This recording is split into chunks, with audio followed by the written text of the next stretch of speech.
미국 국무부가 최근 열린 한중 외교장관 회담 결과와 관련해 중국의 요구를 중대한 도전으로 규정하고 한국과 함께 맞서겠다는 의지를 분명히 했습니다.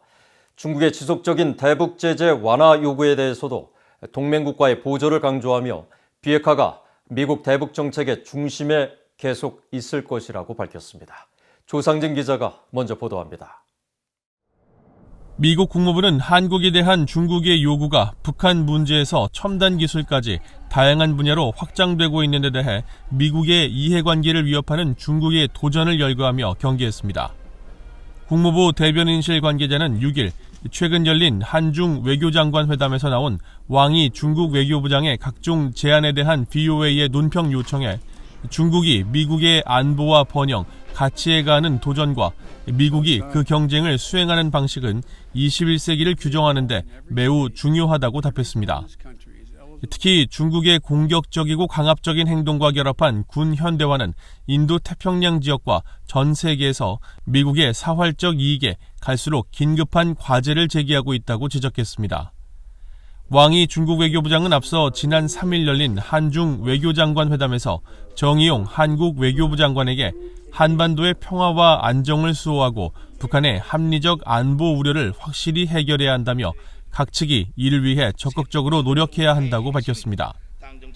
또 중국은 한국과 5G, 5세대 이동통신, 반도체 직접 회로 분야 등의 협력을 중점적으로 강화하고 질 높은 협력 파트너가 되기를 원한다고 말했습니다.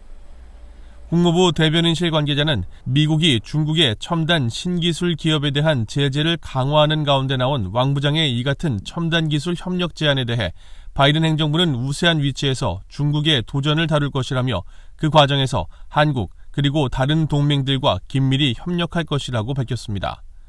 그러면서 이 같은 대응의 구체적 목적은 신종 코로나 바이러스 감염증과 기후변화에 대응하고 외국의 선거 개입과 부패에 맞서며 사이버 위협 방어를 강화하는 한편 미래 기술을 창조하고 확보하기 위해서라고 덧붙였습니다. 한국이 미국의 4자 안보대화 쿼드 협의체 참여를 주저하며 미중 사이에서 전략적 모호성을 유지하는 가운데 국무부는 한국을 중국의 도전에 함께 맞설 중요한 파트너로 거듭 규정한 것입니다. 국무부 대변인실 관계자는 또 왕 부장이 대북 적대 정책 중단과 대북 제재 완화 주장 등을 시사하는 듯한 북한의 합리적 안보 우려 해결 노력을 한국에 요구한 데 대해서는 비핵화가 미국 대북 정책의 중심에 계속 있을 것이라는 분명한 입장을 거듭 강조했습니다. 그러면서 북한에 대한 어떠한 접근법도 효과를 거두기 위해서는 조약으로 동맹을 맺은 일본, 한국과 보조를 맞춰 실행돼야 한다는 점을 분명히 했습니다. 한편 국무부 관계자는 미한일 3국이 조기 북미 협상 개최에 공감했다는 서훈 한국 국가안보실장의 발언과 관련해서는 현재 대북 정책 검토가 진행 중인 만큼 언급할 게 없다며 선을 그었습니다.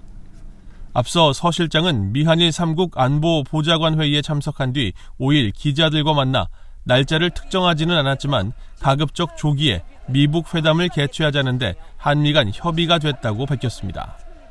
VOA 뉴스 조상진입니다.